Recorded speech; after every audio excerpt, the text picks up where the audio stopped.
9 years. I met Sadie in middle school, 9 years ago.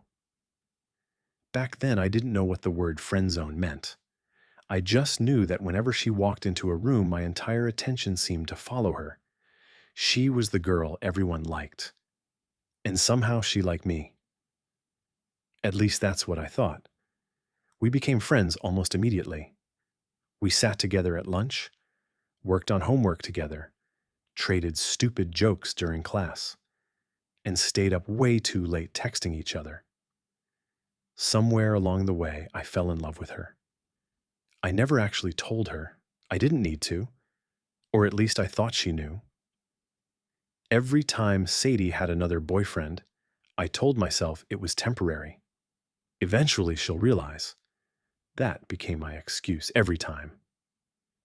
When she started dating Jake, I was the first person she called when he broke her heart. Sam, her voice was trembling. I was already sitting up in bed. What happened? Jake broke up with me. I didn't even hesitate. Where are you? At home. I'll be there. She sniffled. You don't have to. I know. 20 minutes later, I was sitting beside her on the couch while she cried against my shoulder. I listened to everything. How Jake didn't appreciate her, how he ignored her messages, how he flirted with another girl, how she thought she wasn't good enough. I told her she was wrong. I always told her she was wrong. You deserve someone who actually cares about you, I said. She lifted her head from my shoulder and looked at me through tear-filled eyes. Someone like you? My heart stopped. What? She smiled faintly. I said someone like you. I stared at her. For 9 years, those moments were what kept me going. Because Sadie knew exactly what she was doing. Or maybe she didn't. Maybe she genuinely didn't understand what those little comments did to me. But then she'd say things like, if we were both single when we're 30, we'll just marry each other. Or, you know, if I ever decided to settle down, you'd probably be my first choice. Or, sometimes I wonder what we'd be like together. And every single time, I'd convince myself that maybe this was finally it. Maybe she was starting to see me differently. Maybe 9 years of being there for her meant something. Maybe I just needed to wait a little longer. So I waited. When she needed a ride, I drove across town. When she needed help moving furniture, I showed up. When she called me at 2 in the morning because she couldn't sleep, I stayed on the phone until she did. When she got dumped, I was there. When she got back together with someone, I congratulated her. When she broke up with them again, I comforted her. It became a cycle. Sadie would find someone. I'd watch her fall for him. He'd eventually disappoint her. She'd call me. I'd pick up the pieces. Then she'd find someone else. And I'd start over. The worst part was that she never actually asked me to wait for her. She didn't have to. She kept giving me just enough hope that I waited anyway. Then came the night everything changed. It was raining. I remember that because I was standing outside Sadie's apartment with a bag of groceries in one hand and an umbrella in the other. She had texted me earlier, "Can you come over? I really need you." Those 6 words were enough. They always were. I knocked. The door opened. Sadie looked exhausted. "Hey," she whispered. "Hey." I held up the groceries. "Got your favorite stuff." She smiled. "You're the best, Sam." I stepped inside. Her apartment was dark except for the television. She sat down on the couch. I put the groceries away. Then I sat beside her. She leaned against me, just like she had hundreds of times before. "I think I'm done," she whispered. "Done with what?" "Dating," I laughed softly. "You've said that before." "I mean it this time." She looked at me. Her eyes were red. "I don't want guys who don't appreciate me anymore." I nodded. "Good." She rested her head against my shoulder. "I want someone who knows me." I swallowed. "Yeah?" someone who's always been there. My heart started pounding. Sadie. She lifted her head. For a second, neither of us said anything. Then she smiled. Do you ever wonder what would have happened if we'd gotten together back in middle school? There it was. That familiar spark. That little piece of hope she always gave me. I stared at her. All the time. She smiled. Me too. And for the first time in 9 years, I thought maybe she finally meant it. Maybe this was the moment I'd been waiting for. I leaned toward her. She didn't move away. Our faces were inches apart. Then her phone buzzed. She looked down. Her expression changed. Oh, what? She smiled at the screen. Nothing. She stood up. Who is it? She hesitated. Some guy I met.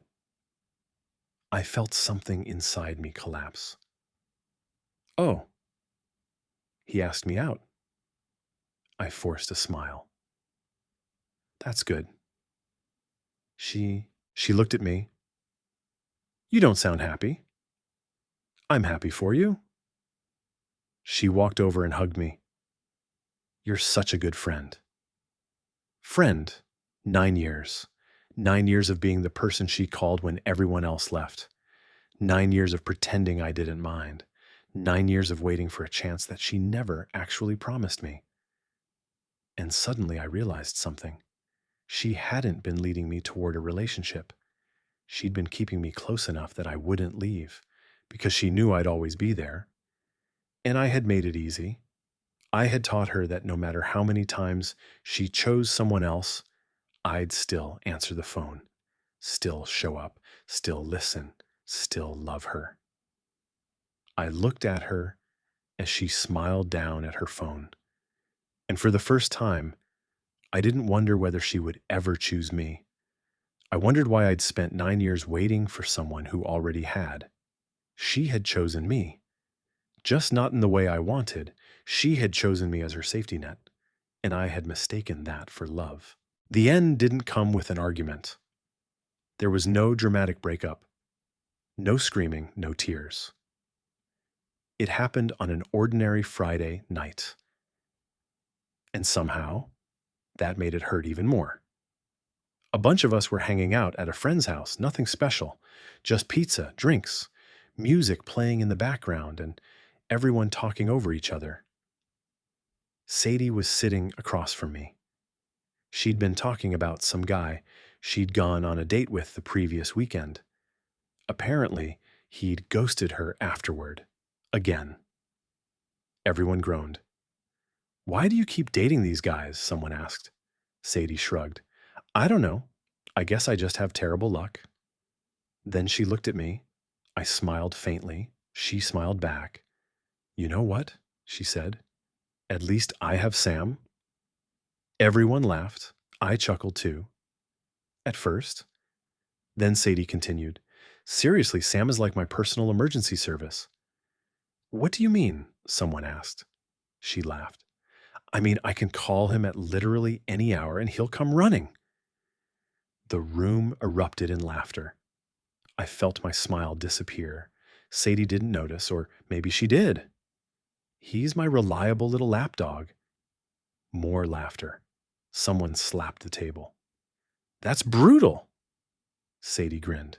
I'm serious. Watch. She pulled out her phone. I could text him right now and say I need him to drive across town because I forgot something, and he'd probably do it. Everyone laughed again.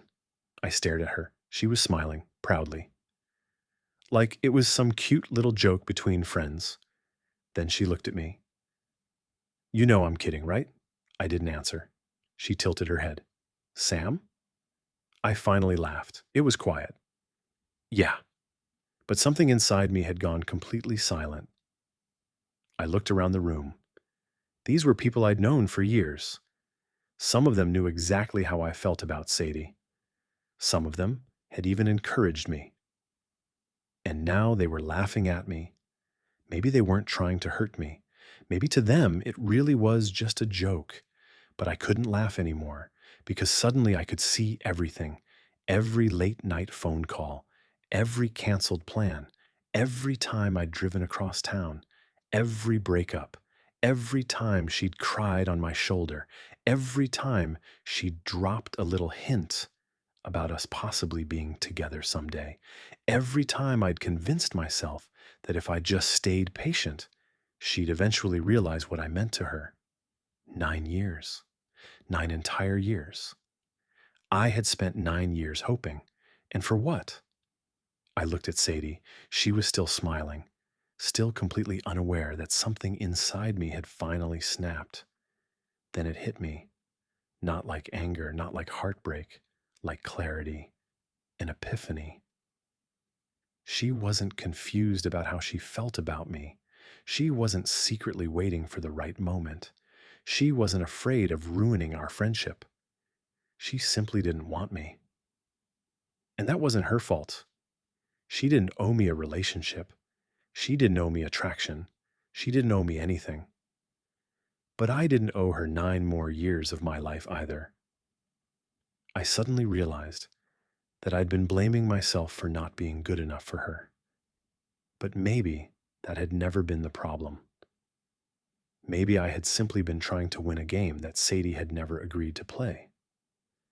She had found someone dependable, someone who would always answer, someone who would always forgive, someone who would always come running.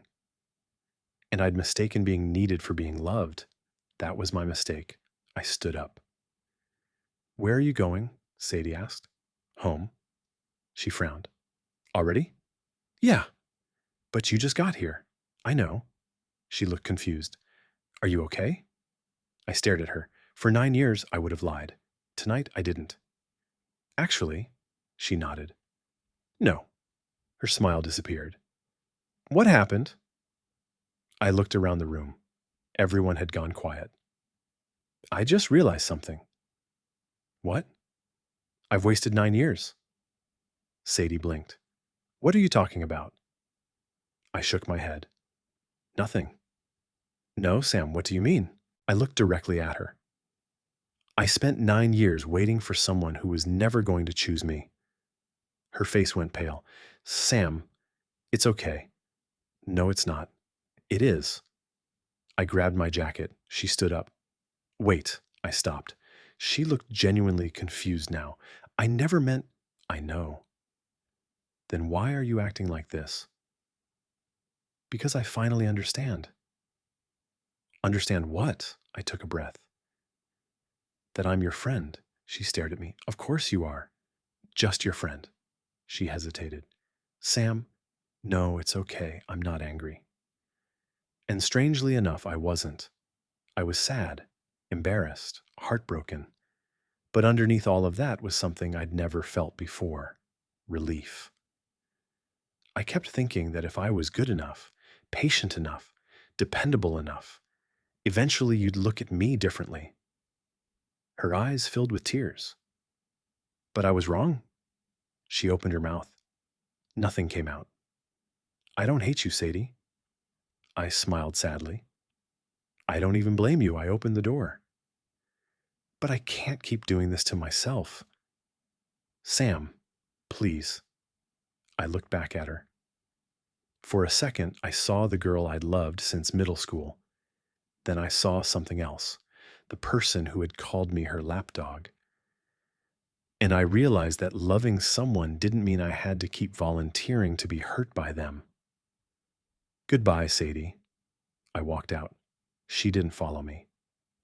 And for the first time in 9 years, I didn't wait for her to. I didn't cut Sadie out of my life overnight. That would have been too obvious, too dramatic. Instead, I simply stopped being available. When she texted me asking if I could pick her up, I'd say I was busy. When she asked if I could come over, I'd tell her I already had plans. When she called late at night because another guy had broken her heart, sometimes I answered, sometimes I didn't. Eventually, the calls became less frequent. The texts became shorter. And the conversations that once lasted hours became minutes. I wasn't trying to punish her. I wasn't trying to make her jealous. I just needed to stop being her lapdog. For the first time in 9 years, I started putting myself first. And I realized something else. I'd spent so much time worrying about Sadie's life that I'd neglected my own. I didn't like what I saw when I looked in the mirror. I was obese. I'd known it for years, of course. But knowing something and deciding to change it were two completely different things. So I started small, very small. I went outside one morning and tried jogging. I made it 2 minutes. That's it. 2 minutes before my lungs felt like they were on fire and my legs started begging me to stop. I stopped. I stood there breathing heavily, embarrassed even though nobody was watching. For a moment, I wanted to give up. Then I remembered something. 9 years. If I could spend 9 years waiting for someone else, surely I could spend a few months working on myself. So I tried again the next day. 2 minutes, then 2 minutes and 30 seconds, then 3. Some days were terrible. Some days I could barely manage anything, but I kept going. I started walking more, then jogging, then running. I changed what I ate. I learned about portions. I stopped treating exercise like punishment and started treating it like something I was doing for the person I wanted to become. There were setbacks, plenty of them, but I didn't quit because nobody was waiting for me at the finish line. There was no prize, no girlfriend, no grand romantic payoff, just me. And that was enough. Months passed. My clothes started fitting differently. My face looked thinner. My stamina improved. One day, I realized I'd been running for 10 minutes without stopping. 10 minutes. I actually laughed. I remembered the first day. 2 minutes had nearly destroyed me. Now 10 minutes felt easy. I kept going. 20 minutes, 30, 40. The more I trained, the more I realized that the hardest part hadn't been losing weight. It had been changing the way I thought about myself. I stopped asking, would Sadie like me if I looked different? Instead, I started asking, do I like who I'm becoming? The answer slowly became yes. A year passed. I barely recognized myself. Not because I had suddenly become some completely different person, but because I had become someone who trusted himself, someone who could set a goal and actually follow through, someone who didn't need Sadie's approval anymore. And then one morning I went for a run. I started my watch and I ran 10 minutes, 20, 30, 45. I kept going, 50, 55, an hour. I expected to stop, but I didn't. I kept running. 65 minutes, 70. When I finally stopped, I looked at my watch, a little over an hour. I stood there breathing heavily, sweat dripping down my face, and I smiled. Not because I'd lost weight, not because I looked better, not because Sadie might notice. I smiled because I remembered the guy who could barely run for 2 minutes, and I realized he had never been weak. He'd just been waiting for someone else to give him a reason to move. Now he didn't need one. I walked home that morning feeling lighter than I had in years. Not just physically, emotionally. I had spent 9 years trying to become someone Sadie would choose. It took me 1 year to realize I should have been choosing myself all along. After that morning, I wanted to know how far I could really go. I'd spent the previous year proving that I could change. Now I wanted to test myself. So I signed up for a 5K. When I told people, some of them laughed, not cruelly, mostly because they remembered the old me.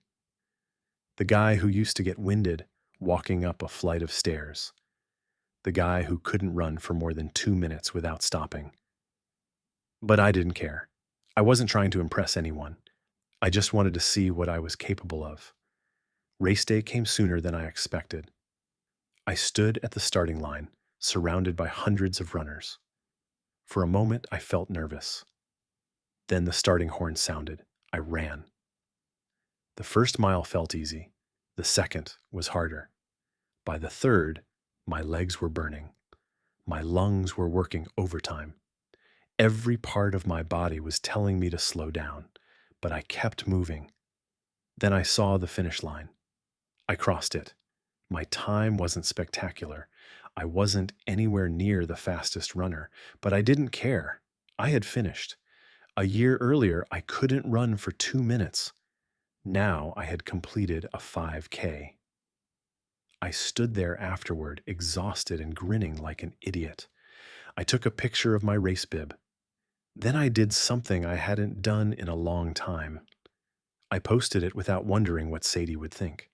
She actually messaged me afterward. "I heard you ran a 5K. That's amazing." I stared at the message. The old me would have immediately replied. The old me would have told her every detail. Instead, I simply smiled. "Thanks." That was it. I put my phone away, and somehow that felt like another finish line. But the 5K wasn't enough. I wanted to know how far I could push myself. So I started training for something that would have sounded completely insane to me a few years earlier. A marathon, 26.2 miles. When I first registered, I stared at the confirmation email for several minutes. "What am I doing?" I laughed. Training was brutal. There were mornings when my legs were sore before I even got out of bed. There were long runs where the miles seemed endless. I learned about hydration, pacing, rest, recovery. I learned that running wasn't simply about forcing yourself to keep going. Sometimes the strongest thing you could do was slow down. Sometimes you had to listen to your body. And sometimes you had to keep moving even when your mind was begging you to stop. Months of training passed. Then race day arrived. I stood at the starting line, 26.2 miles. I looked around at the runners beside me. Some were experienced. Some were competing for personal records. Some were simply trying to finish. I realized I was there for the same reason, to finish. The race started. The first few miles were almost enjoyable. The crowd was cheering. Music played along the course. People held signs. I felt strong. Then came mile 10, then 15, then 20. By then, the excitement had disappeared. My legs hurt. My feet hurt. My back hurt. Every step felt like an argument with my body. At mile 22, I seriously wondered if I could finish. I slowed down. For the first time all day, I walked. I looked down at the pavement. I thought about stopping. Then I remembered that first run. 2 minutes. That was all I'd had. 2 minutes. And now I had already run 22 miles. I started moving again, one step, then another. I stopped thinking about the finish line. I stopped thinking about the remaining distance. I just focused on the next step, then the next, then the next. Eventually, I saw it. The finish line. My legs were barely cooperating. My entire body felt destroyed. But I ran. I crossed the line and stopped. For a few seconds, I couldn't even process what had happened. Then I bent over, hands on my knees, completely exhausted. I had done it. I had actually finished a marathon. Someone placed a medal around my neck. I looked down at it. And suddenly I thought about Sadie. Not because I wanted her back, not because I wanted her to see me, but because I remembered the person I'd been when she called me her lapdog. The person who thought his worth depended on whether she wanted him. The marathon changed more than my endurance. It changed the way I saw myself. For years, I'd avoided mirrors, not because I hated myself exactly. I just didn't want to think about how other people saw me.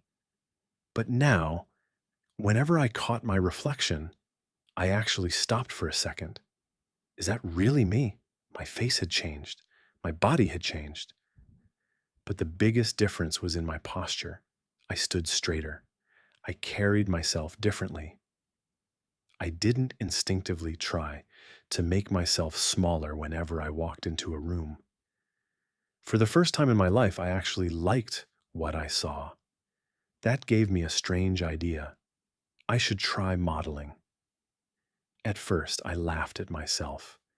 Me, a model? The thought would have been ridiculous a couple of years earlier, but then I remembered something I'd learned during my transformation. You never know what you're capable of until you try. So I started taking better care of myself. I got a haircut. Nothing extravagant, just something that actually suited me. I started shaving regularly instead of letting my facial hair grow however it wanted. I bought clothes that fit properly instead of hiding underneath oversized shirts. I learned how to take care of my skin. I even started paying attention to little things I'd never cared about before. It wasn't vanity. At least I didn't think it was. It was presentation. For 9 years, I'd treated myself like someone who didn't matter. Now I was finally treating myself like someone worth taking care of. One afternoon, I found a modeling agency accepting submissions. I stared at the application for almost an hour. I nearly closed the page. Then I thought about the 2-minute run, the 5K, the marathon. All the times I'd been terrified to try something because I thought I wasn't good enough. I filled out the application, uploaded the photos, pressed submit. Then I forgot about it, or at least I tried to. 2 weeks later, my phone rang. I almost ignored it. Unknown number. I answered. Hello? Hi, is this Sam? Yes. Hi, Sam. I'm calling regarding your modeling submission. I sat up straight. My submission? Yes. We'd like to discuss some potential work with you. I couldn't speak for a second. Work? That's right. My heart started pounding. They explained that they were interested in bringing me in for a project and wanted me to travel to Virginia. Virginia. I looked around my apartment. California was the only place I'd ever really known. The idea of flying across the country for a modeling job felt insane. But then again, so had running a marathon. Would you be interested? The woman asked. I smiled. Yes. Excellent. We'll send you the details. After the call ended, I just sat there. I stared at my phone. Then I laughed. A year ago, I couldn't imagine running for more than a few minutes. Now I was being asked to fly across the country for work. I opened my closet. I looked at my clothes. Then I looked at myself in the mirror. Clean shaven, fresh haircut. A completely different wardrobe. A completely different posture. A completely different person. Or maybe not. Maybe I was still the same Sam. I just finally stopped hiding him. I started making preparations for Virginia. Flight, hotel, clothes, everything. As I packed my suitcase, I found an old photograph tucked away in a drawer. It was from middle school, Sadie and me. We were both smiling. I stared at it for a few seconds, 9 years, a lifetime ago. I could have thrown it away. Instead, I put it back in the drawer. Not because I wanted Sadie back, but because I didn't hate the person I used to be anymore. He had spent 9 years chasing something he could never have, but he had also survived it. And eventually, he'd found his way out. I zipped up my suitcase. California was behind me. Virginia was waiting. And for the first time in my life, I had absolutely no idea what was going to happen next, and I couldn't wait to find out. That person had spent 9 years waiting for permission to live his own life. This person didn't need anyone's permission anymore. I touched the metal around my neck. I had started running because I wanted to change my body. But somewhere along the way, I'd changed something much more important: my relationship with myself. I hadn't run that marathon to prove Sadie wrong. I hadn't run it to make her regret rejecting me. I hadn't even run it to make anyone proud. I ran it because I wanted to know whether I could. And now I knew I could. The finish line wasn't the end of my journey. It was proof that I was finally moving forward. Virginia was only the beginning. The modeling job went better than I ever expected. When I walked onto the set, I was nervous enough that my hands were shaking. I'd never been around professional photographers, makeup artists, stylists, or production crews before. Everyone seemed to know exactly what they were doing, except me, the photographer noticed. First professional shoot? I nodded. Yeah, he smiled. Relax. You're here because they like your look. Just do what we tell you. That helped. I stopped thinking about whether I belonged there. I just did the job. A few weeks later, the photos were released. Seeing myself in a professional campaign was surreal. I stared at one of the photographs on my phone for several minutes. That was me. The same guy who once couldn't look at himself in a mirror without finding something wrong. Now my face was on promotional material for a major underwear brand. I actually laughed. How did this happen? My career started moving faster after that. I got another call, then another. One of the biggest opportunities came from a sports drink company in Los Angeles. They wanted me for a campaign centered around fitness and endurance. The irony wasn't lost on me. A few years earlier, I couldn't run for 2 minutes. Now I was being paid to represent athletic performance. The shoot took place in Los Angeles. It was completely different from Virginia. There were athletes everywhere, runners, cyclists, trainers, people who looked like they'd been born knowing how to move in front of a camera. I was nervous again. But this time, the nerves felt different. They weren't telling me that I didn't belong. They were telling me that I cared. We filmed running sequences, training scenes, shots of me finishing a workout and reaching for the drink. Between takes, I couldn't help thinking about my first run. 2 minutes. I almost smiled. The director called out, "Great, let's do another." I nodded. Sure. We filmed it again and again. By the end of the day, I was exhausted, but it was the kind of exhaustion I loved.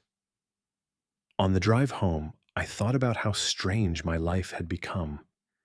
I'd gone from being the guy Sadie called whenever she needed something to traveling across the country for modeling work, from being unable to run for 2 minutes to completing a marathon, from hiding behind oversized clothes to standing confidently in front of cameras. And yet, there was one thing that hadn't changed. I still remembered where I'd started. That kept me grounded. I didn't suddenly think I was better than everyone. I didn't think becoming attractive or successful meant I was more valuable than before. If anything, I understood the opposite. The guy I used to be had value too. He just didn't believe it. My phone buzzed. I looked down. A message from Sadie. "Hey, it's been a while. I saw your pictures. You look amazing." I stared at the screen. A year ago, that message would have destroyed me in the best possible way. I would have reread it 50 times. I would have wondered if it meant she finally wanted me. I would have built an entire future around 3 words. You look amazing. But now, I smiled. Not because I wanted her, not because I hoped she'd regret losing me. I smiled because I realized something. Her opinion didn't have the power it once had. I typed a response. "Thanks, Sadie. Hope you're doing well." I sent it. Then I put my phone down. No waiting, no analyzing, no hoping. Just a simple reply. My career was beginning to take off. But the best part wasn't the campaigns. It wasn't the money. It wasn't the attention. It wasn't even seeing myself on billboards and advertisements. The best part was knowing that I had built this life without needing anyone to choose me. 9 years ago, I had been waiting for Sadie to decide whether I was worth loving. Now I was the one deciding what my life was worth. And I was finally saying yes to myself. I was sitting on the edge of my hotel bed when my phone buzzed. I glanced at the screen. Sadie. I almost didn't open it. Almost. Then curiosity got the better of me. Sadie. Sam. I stared at it for a moment before replying. Me. Yeah? The typing bubble appeared immediately. Sadie. I saw you. I frowned. Me. What? Sadie. The ad. The sports drink one. I leaned back against the headboard. Me. Oh. Another message appeared. Sadie. I didn't believe it was you at first. I raised an eyebrow. Me. Okay. Sadie. I thought someone just looked like you. Then came another message. Sadie. I asked around. I already knew where this was going. Sadie. Someone told me they'd seen you working out almost every day for the past few years. I rolled my eyes. A few years. That was the thing about people. They noticed the result. They rarely noticed the work. Nobody had seen the mornings when I could barely run. Nobody had seen the days I wanted to quit. Nobody had seen the long runs, the sore muscles, the discipline, the thousands of tiny decisions that eventually added up to a completely different life. They just saw the finished product. Then another message came through. Sadie, I miss you. I stared at those 3 words. For 9 years, I had dreamed about hearing them. Now that I finally had, they meant almost nothing. I actually rolled my eyes. I typed, Me. Yeah, it's been a while. I put the phone down.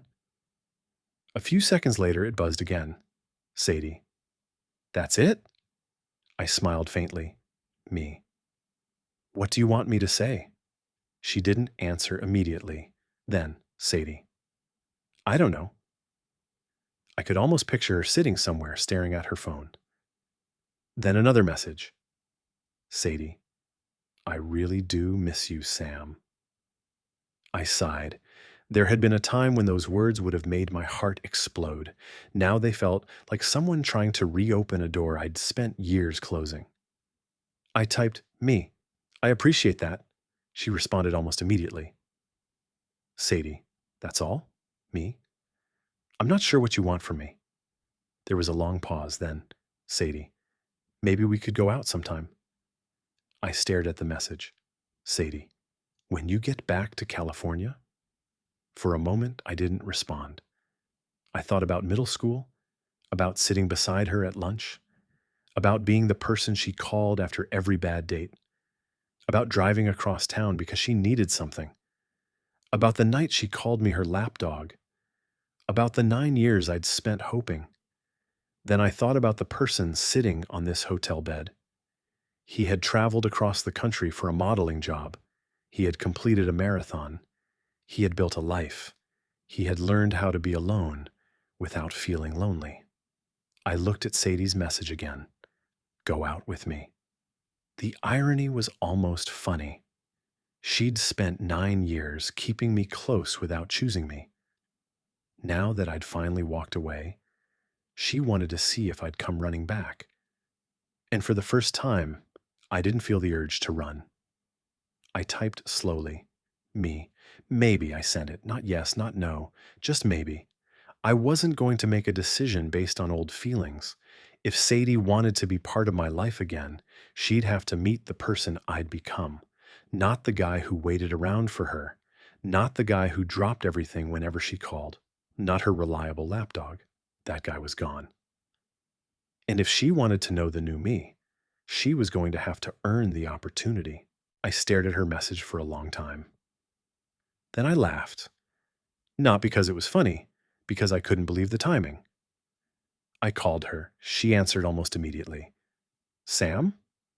Yeah, so, about going out. I laughed again. She went quiet. What's so funny? You. Me? Yeah, you. I shook my head. Sadie, I've wanted to go out with you for years. I know. Exactly. There was silence. You knew, I continued. You knew exactly how I felt about you. You knew I'd have done anything for you. Sam, no, let me finish. My voice was calm, calmer than I'd expected. For 9 years, you kept me close. Every time I started pulling away, you'd give me some little hint that maybe someday we'd be together. You'd tell me things like, maybe when we're older, or if we're both single at 30. You'd make me think there was a chance. She didn't say anything. And I'd believe you. Sam, I never meant to. You kept me on a leash. Silence. You knew I'd come running whenever you called. You knew I'd pick up the phone. You knew I'd drive across town. You knew I'd listen to you cry about every guy who treated you badly.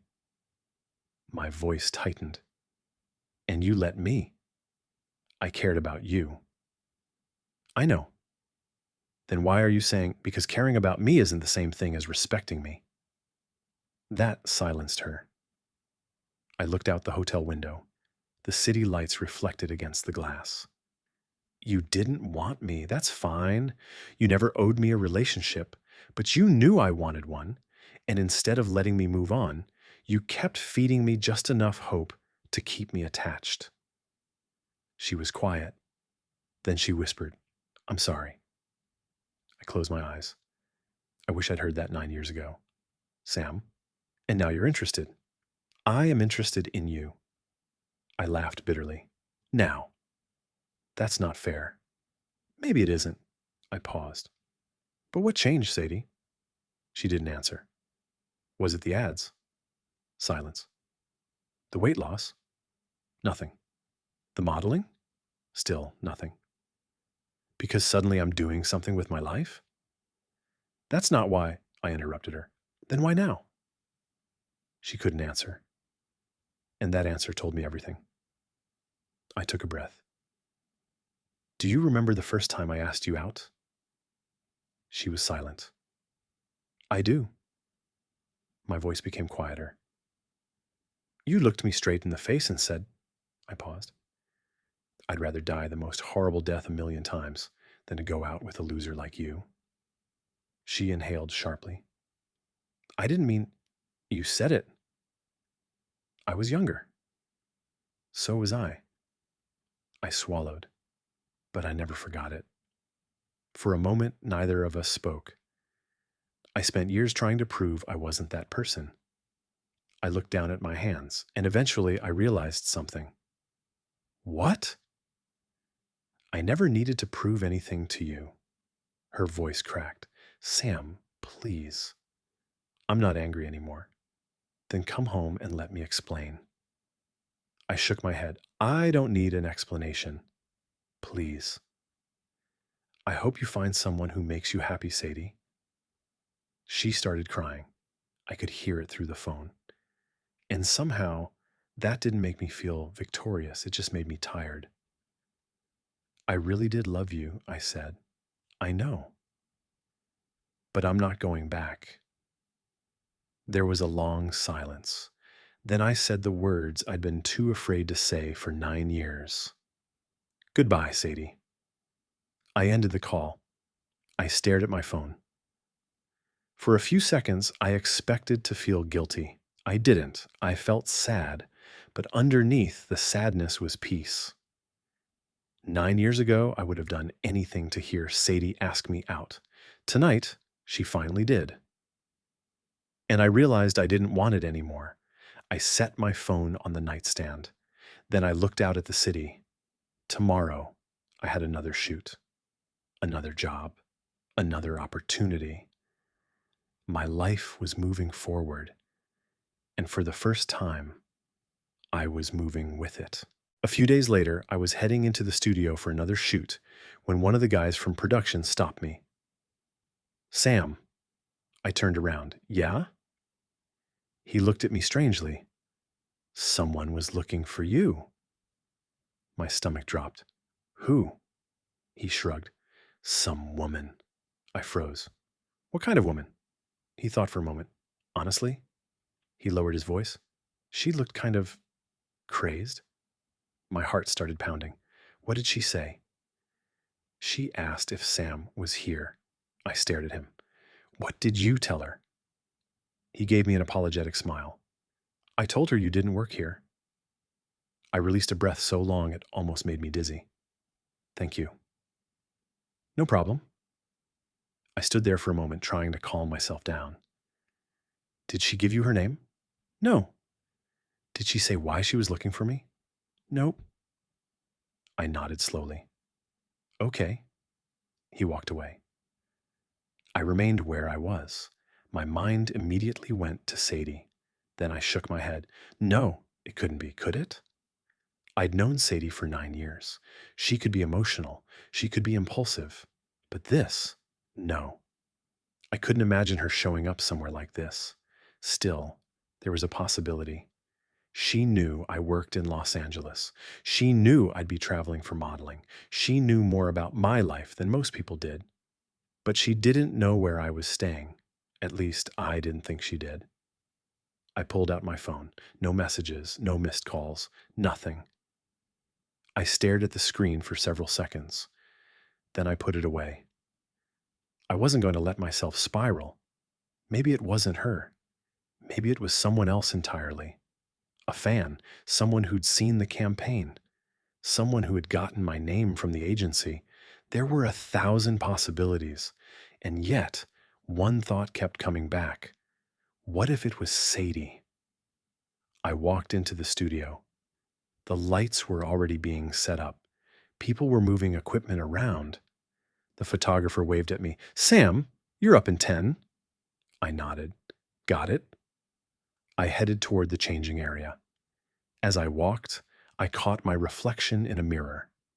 For a second, I remembered the person I'd been a few years ago. Then I remembered the phone call. Sadie's voice. Her asking me out. My answer. I wasn't afraid of her. At least I told myself I wasn't. But I was afraid of something else. The possibility that she hadn't accepted my answer. That maybe she didn't want to let me go. I shook the thought away. It probably wasn't her. I had no reason to assume it was, so I changed, walked onto the set, and started working. For the next few hours, I tried to forget about it. I almost succeeded, until my phone buzzed. I glanced down. Unknown number. I stared at it. The phone buzzed again. A message. I didn't open it. I simply stared at the screen. For the first time since leaving Sadie behind, I wondered whether the past was actually finished with me. And I had a feeling I was about to find out. Seeing her. Again, after work, I stopped at a coffee shop. I was tired, hungry, and honestly just wanted something sweet. I ordered a coffee and a box of donuts. While I was waiting, I noticed someone staring at me. At first, I ignored it. Then I looked up. My stomach dropped. Sadie. She looked nothing like the girl I remembered. Her hair was messy. Her clothes looked like she'd thrown them on without thinking. Her eyes were red and swollen. She looked exhausted. And she was staring directly at me. For a second, neither of us moved. Then she walked toward me. Sam. I didn't answer. She stopped a few feet away. I've been trying to find you. I looked around the coffee shop. How did you know I was here? I didn't. She wiped her eyes. I've been looking everywhere. I frowned. Sadie, what are you doing? She looked down. I don't know. Her voice cracked. I don't know what I'm doing anymore. She started crying. People around us began glancing over. I lowered my voice. Sit down. She sat across from me. I remained standing for a moment before finally sitting. What happened? She looked at me. You. I sighed. Sadie. No, please. She wiped her face. Just let me say this. I nodded. I saw the ads. She swallowed. I saw you. I didn't say anything. I didn't recognize you at first. She gave a small, broken laugh. And then I found out it really was you. She stared at the table. I started asking people about you. I listened silently. And then I realized something. She looked up. You actually did it. Did what? Everything. Her eyes filled with tears again. You changed your life. I looked away. She continued. You got healthier. You started running. You ran a marathon. You started modeling. You're traveling. You're doing things. She shook her head. And She stopped. What? I'm still me. I frowned. Sadie. No. She shook her head. I mean it. She looked completely defeated. I looked at everything you were doing, and then I looked at my own life. Her voice trembled. And I realized how badly I messed up. I didn't respond. I treated you horribly. She finally said it. I used you. The words hung between us.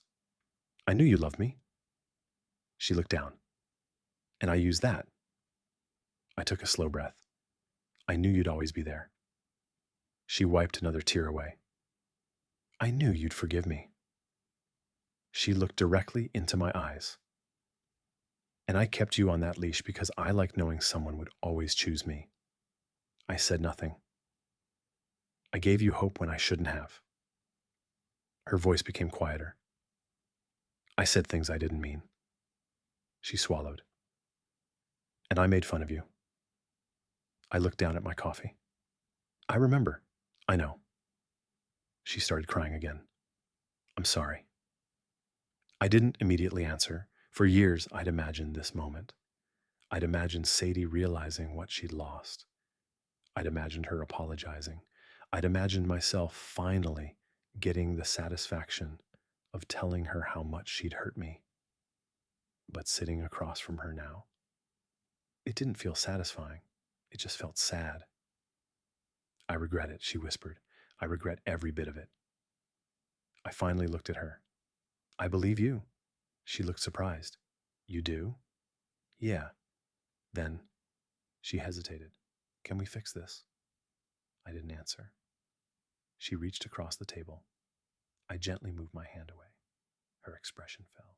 Sadie, I'm glad you understand what you did. She nodded. But understanding it doesn't undo it. I know. And your regret doesn't mean I owe you another chance. I know. I looked at her. For the first time, I didn't see the girl I'd spent 9 years chasing. I saw a person who had made terrible choices and was finally being forced to live with them.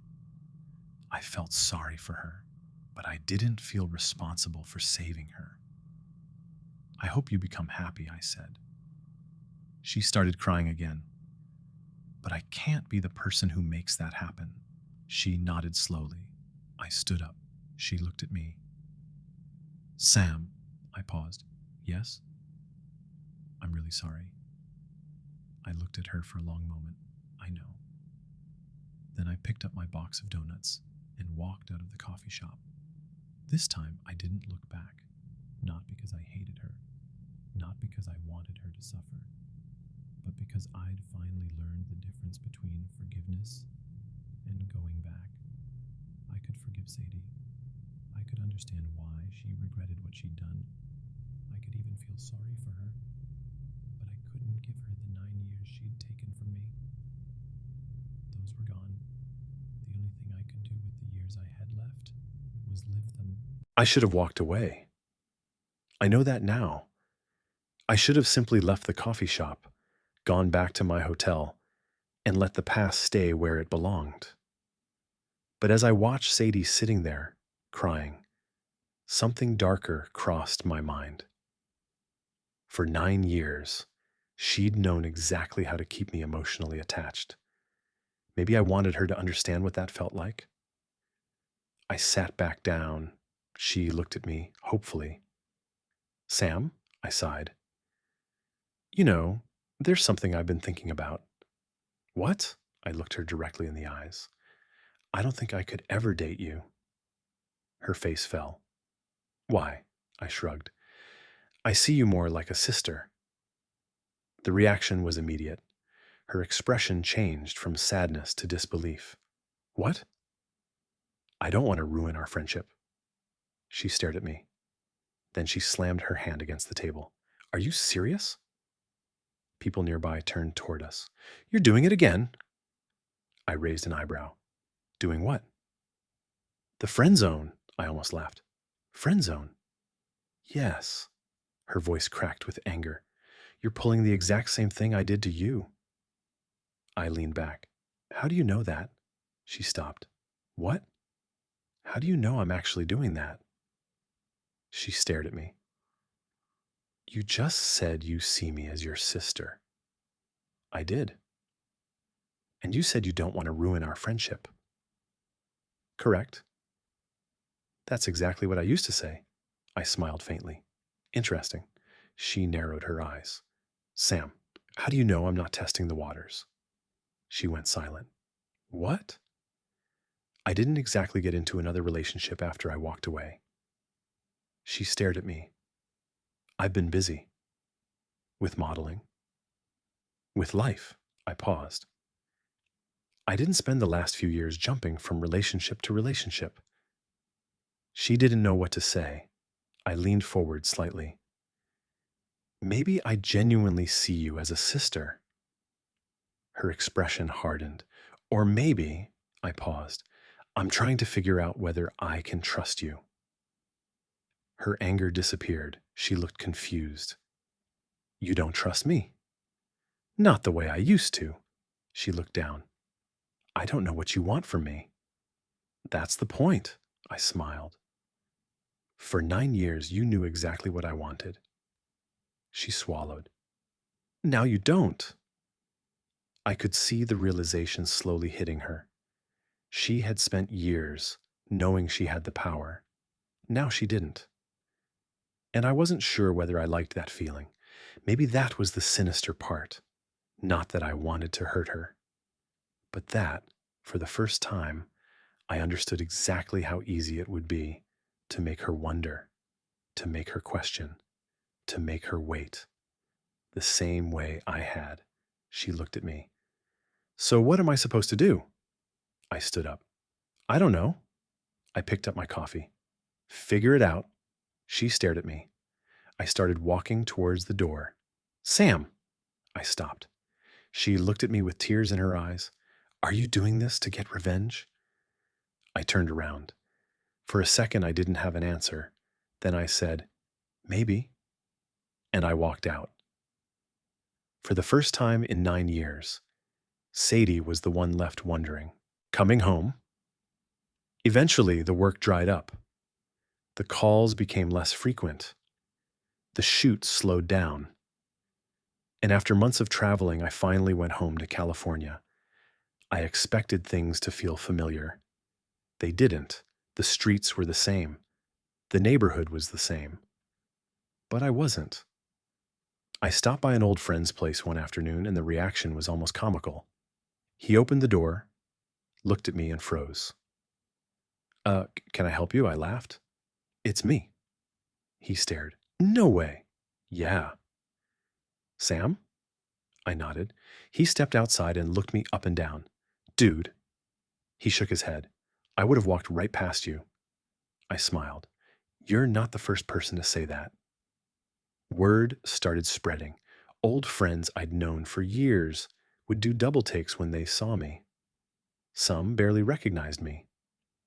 One person even asked if I'd been working out professionally. I laughed, something like that. Eventually, I ran into my cousin Ike. He stared at me for several seconds. Okay. I grinned. What? How? How what? How did you do this? We sat down, and Ike wouldn't let the subject go. Seriously, Sam, you were a completely different person. I nodded. I worked at it. Obviously. He laughed. So, tell me everything. I decided not to leave anything out. It started with food. I explained that I had begun by keeping my daily intake under about 2,800 calories. I didn't completely ban junk food, I told him. If I wanted a burger or some fries, I could have them. The important thing was staying within the calorie target. Ike nodded. So you didn't completely deprive yourself? Exactly. I needed something I could actually stick with. Then I explained the running. I started with 2 minutes a day. Ike's eyebrows rose. 2 minutes? Two. I laughed. I was terrible. But you kept doing it? Every day. I explained how I gradually increased the amount. After the first week, I added another 2 minutes. So 4 minutes? Yep. And then six? Exactly. Ike started doing the math in his head. Every week? Every week. I told him how the numbers slowly climbed. 2 minutes, 4, 6, 8, 10. Eventually, the tiny runs became actual workouts. After 51 weeks, I said, I'd worked my way up to about 102 minutes a day. Ike stared at me. 102 minutes? I nodded. That's over an hour and a half. Yeah, he shook his head. And you started with 2. That's the part I'm proudest of. I leaned back. I didn't suddenly become disciplined. I just kept doing something small until small wasn't small anymore. Ike nodded slowly. That's actually pretty impressive. Thanks. I explained that once my training volume became much higher, I also recognized that I couldn't keep treating my food intake the same way forever. At that point, I'd recommend adjusting calories upward rather than continuing to cut indefinitely, I said. For me, I eventually moved toward roughly 3,800 calories because I was doing so much activity. Ike nodded. So basically, you changed the amount you ate based on how much you were doing. Exactly. He sat quietly for a moment. Then he smiled. You really did all that? I laughed. Yeah. Ike shook his head. Man, I remember you telling me you couldn't run for more than a couple minutes. I remember too. And now you're telling me you were running for over an hour and a half? At my peak, yeah. He looked at me with genuine admiration. That's crazy. I shrugged. It wasn't one big transformation. I looked down at my hands. It was hundreds of tiny ones. Ike nodded, then he smiled. I'm impressed, man. I smiled back. For once, I didn't need someone else to tell me I had changed. I already knew. The person I had been was still part of me. I hadn't erased him. I'd simply taken him somewhere he never thought he could go. Later that afternoon, I went out for a jog. Running had become part of my routine by then. It wasn't something I had to force myself to do anymore. It was just something I did. The neighborhood was quiet, the weather was comfortable, and I settled into an easy pace. A few minutes into my run, I noticed another jogger coming up beside me. She was around my age, wearing headphones and keeping a steady pace. For a few seconds, we ran alongside each other. Then she looked over, she smiled, and waved. Hi? My brain completely short-circuited. I looked away. I didn't say anything. Instead, I sped up. She eventually fell behind, and I kept running until I was several blocks ahead. Only then did I slow down. What the hell was that? I laughed at myself. It was ridiculous. Someone had said hello, that's it. But I'd never really experienced something like that. Not from someone who didn't already know me. Not from someone who wasn't a friend. Not from someone who might actually have been interested in getting to know me. I finished my run and went home. Later that evening, I was sitting on the couch in my living room, staring at the television without actually watching it. My mind kept going back to the jogger, her smile, her wave, that simple little hi. I shook my head. Get over yourself. But I couldn't. I'd never dated, not once. 9 years of being in love with Sadie had basically consumed my entire adolescence and early adulthood. I hadn't dated other girls because I was always waiting for her, And when she wasn't interested, I was still emotionally attached enough that I never really moved on. I'd never learned how to flirt. I'd never learned how to ask someone out. I didn't even know what I was supposed to do when a woman smiled at me. Apparently, my strategy was to run away. I laughed. Great job, Sam. I leaned back into the couch. The irony wasn't lost on me. I could run a marathon. I could stand in front of a camera wearing almost nothing. I could travel across the country for work. I could completely rebuild my life. But a woman saying hello to me? Terrifying. I thought about Sadie. For years, I'd convinced myself that being rejected by her meant nobody would ever want me, that maybe she had been the only woman I'd ever have a chance with. But that wasn't true. I was finally beginning to understand that I'd never actually given anyone else a chance. I'd spent 9 years standing outside one locked door, convinced it was the only door in existence. The jogger had opened another one, even if it was only a crack.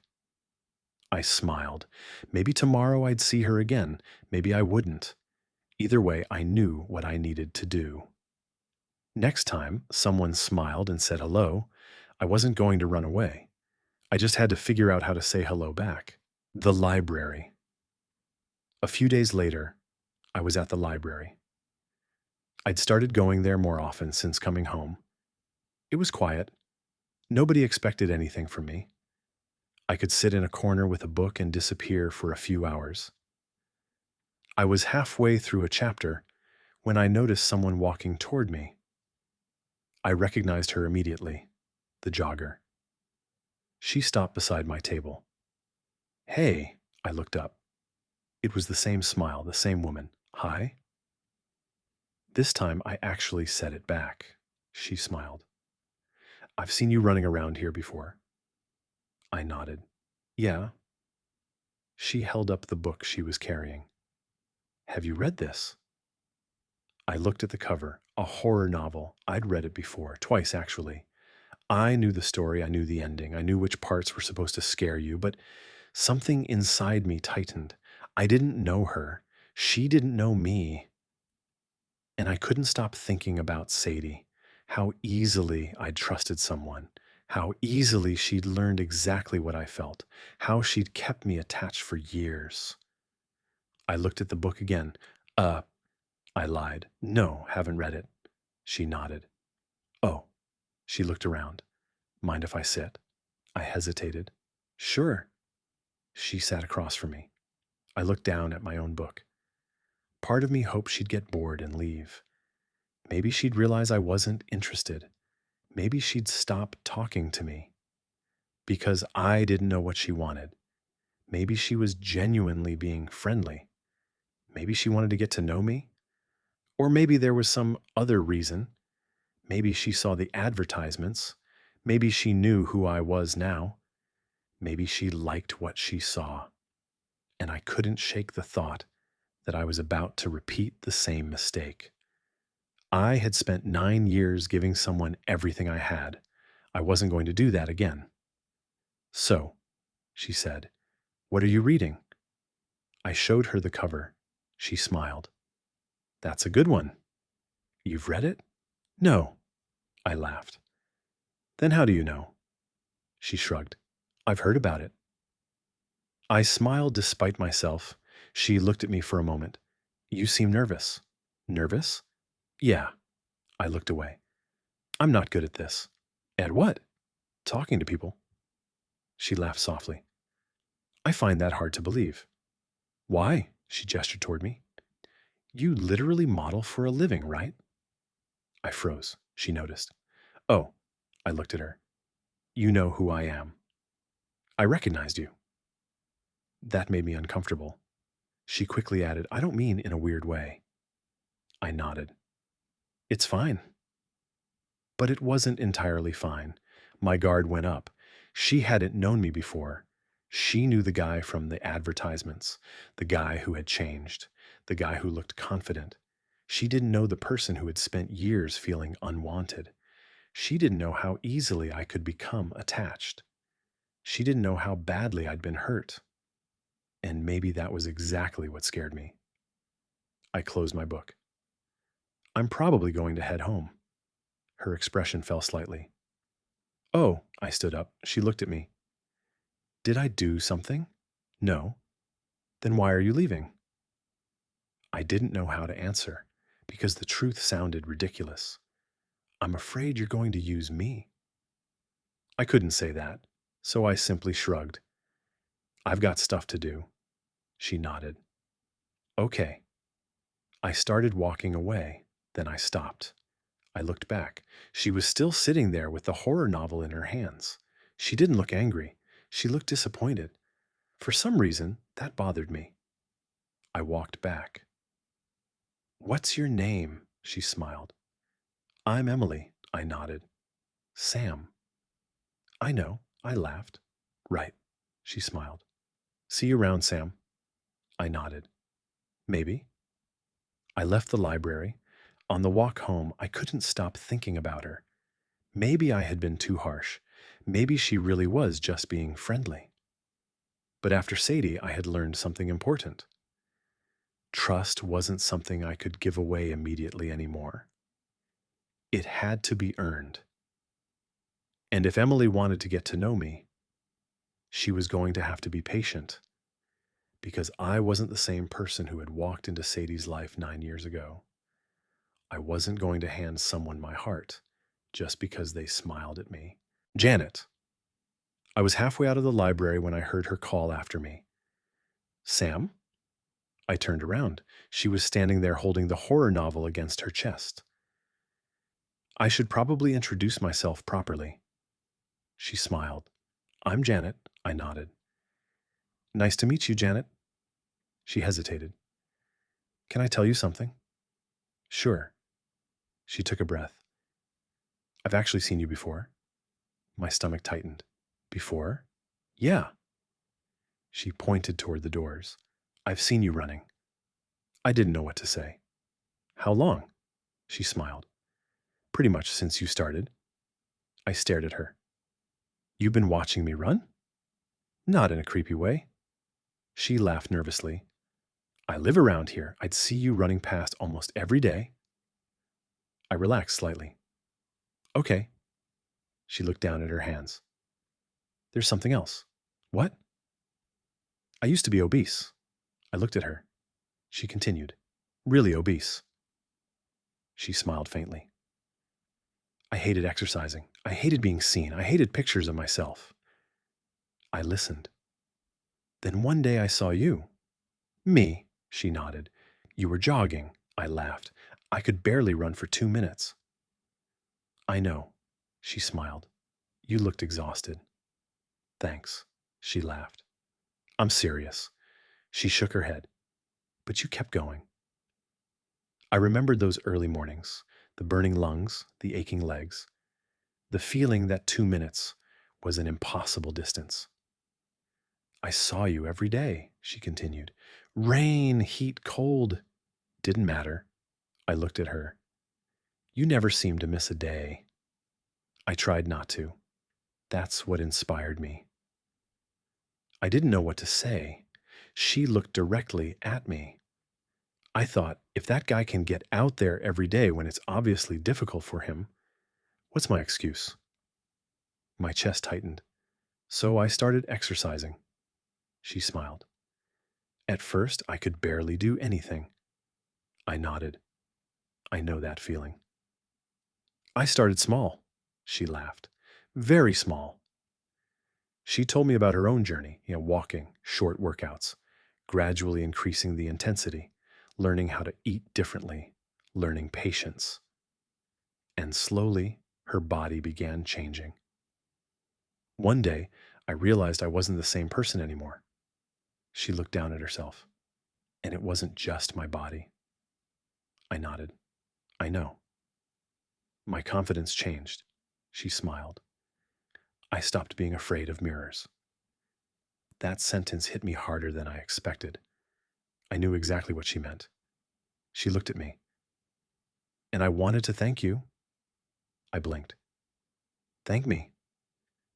You didn't know you were helping me. She smiled.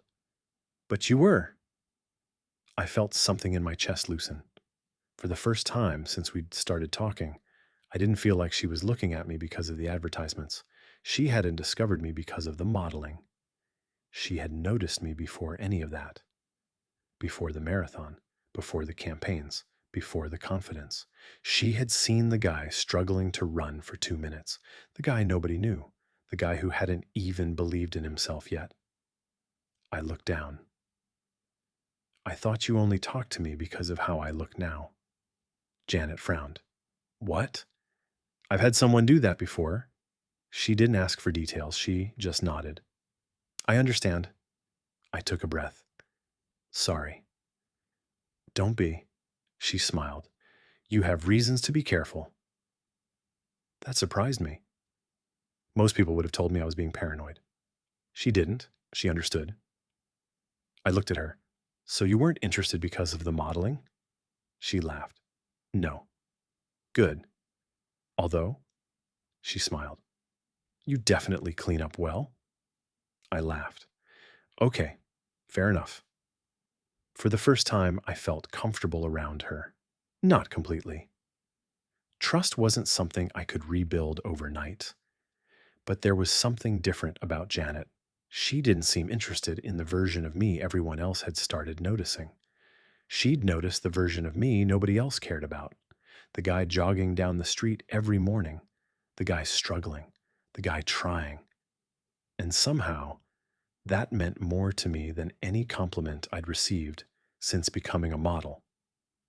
I looked at the horror novel in her hands. You know, she raised an eyebrow. What? I've actually read that book. She laughed. You lied to me. I panicked. Why? I shrugged. I thought you wanted me to leave you alone. She smiled. Well, now that we're being honest. She held the book out. You want to tell me what you thought of it? I took the book. Sure. And for the first time in a very long time, I sat down beside someone without wondering what they wanted from me. I just talked, and it felt good. Janet and I didn't suddenly become a couple. There was no dramatic confession, no perfect movie moment. It started with friendship. We went back to the library, then coffee, then dinner, then walks around the neighborhood. Sometimes we'd just sit in my living room and talk for hours. I liked how easy it was. There was no pressure, no guessing games, no wondering whether I had to prove myself. Eventually, we started spending so much time together that one evening Janet looked at me and laughed. So, are we dating? I nearly choked on my drink. I don't know. She smiled. I don't either. We both laughed. I looked at her. I'd like to. She nodded. Me too. And that was it. We were dating. Our first date felt almost ridiculous. We went to a small restaurant. I spent 20 minutes trying to decide what to wear. Janet laughed when I admitted that. You've literally modeled for major campaigns. That's different. How? I know how to pose for a camera. She smiled. But dating? I shook my head. No idea. Halfway through dinner, I finally admitted something I'd been nervous about. Janet? Yeah? There's something you should know. She looked at me. I've never dated anyone before. She didn't laugh. She didn't look shocked. She just smiled. Okay. That's it? What do you want me to say? I don't know. She reached across the table. Sam, there's nothing wrong with that. I smiled nervously. I just don't want you to think I'm weird. I don't. She hesitated. Actually, what? She smiled. You're not the only one. I stared at her. What? I've never dated anyone either. I blinked. Seriously? She nodded. Seriously. I laughed. You've got to be kidding. Nope. So we're both completely clueless? Pretty much. We both started laughing. For some reason, knowing that made everything easier. Neither of us had some perfect relationship history to compare this to. Neither of us knew exactly what we were doing. We were figuring it out together. Our first kiss was awkward. Our first argument was awkward. Our first attempt at planning a romantic weekend was a disaster. But somehow, all of it felt genuine. There were no games, no manipulation, no keeping each other attached with false promises. If something bothered us, we talked about it. If one of us needed space, we said so. If we wanted something, we asked. It was completely different from what I'd experienced with Sadie. And I realized something. My first relationship didn't need to be perfect, it just needed to be healthy. One evening, Janet and I were sitting on my couch. She rested her head against my shoulder. You know what's funny? What? If you hadn't started running, I smiled, I probably wouldn't have met you. She looked up at me. Maybe. I thought about that. Years ago, I had believed Sadie was the center of my world. Then I had spent a year rebuilding myself. And somehow, along the way, I'd crossed paths with someone who had been inspired by the person I was becoming. I looked at Janet. I'm glad you said hello that day. She smiled. I'm glad you finally said hello back. I laughed. Yeah, I leaned back. I was terrified. Of me? Of everything. She squeezed my hand. You're doing okay. I smiled. For the first time in my life, I believed it. I wasn't someone's backup plan. I wasn't someone's shoulder to cry on. I wasn't someone's lapdog. I was simply Sam, and I had finally found someone who wanted to walk beside me. My phone rang one evening. I looked at the screen. Sadie. I almost didn't answer. Almost. But curiosity got the better of me. Hello? Sam. Yeah. She sounded irritated. I saw you. I frowned. Okay. With her? With who? You know who. I smiled. Janet? Yes, Janet. I leaned back on the couch. Okay. Are you two dating? I didn't hesitate. Yeah. There was silence. Then I heard her exhale sharply. Oh. Yep. How long? A little while? She didn't say anything. I could practically hear her trying to process it. Then she said, So you're really dating her? Yes. Why her? I raised an eyebrow. Because I like her. That seemed to irritate her even more. I smiled. Besides, remember what I told you? What? I see you as a sister. She went quiet. I added, a very annoying sister. There was a long pause. Then Sadie muttered, Yeah. I laughed. You're agreeing? Yes. She sounded frustrated. I'm a very annoying sister. Glad we agree, she groaned. Sam. What? There was another pause. Then her voice became hesitant. Well, if... She stopped. If what? I mean, she stumbled over her words. If things don't what? If things don't work out with Janet? I already knew where this was going. Sadie took a breath. Would you... She stopped again. Would I what? She groaned. Would you maybe consider... I smiled. Consider what? You know? No, I don't. Sam, I laughed. Okay. She sighed. If things don't work out with her, she swallowed. Would you consider going out with me? I leaned back. There was a time when those words would have meant everything to me. Now they sounded almost surreal. I decided to tease her. I'll think about it. She immediately groaned. You're terrible. I laughed. Maybe. I hate you. No, you don't. She went quiet. Then reluctantly, No, I don't. I smiled. Good night, Sadie. Good night. I hung up. Janet looked at me from across the room. What was that about? I smiled. Nothing important. She raised an eyebrow. Sadie? Yep. What did she want? I looked at Janet. She wanted to know if I'd consider dating her someday. Janet laughed. Seriously? Seriously. And what did you say? I smiled. I told her I'd think about it. Janet shook her head. You are such a troublemaker. I laughed. Maybe a little. She leaned against me. I wrapped my arm around her. The truth was simple. I didn't need to wonder what I'd choose. I'd already chosen. And for once, it wasn't the person who had kept me waiting. It was the person who had walked beside me.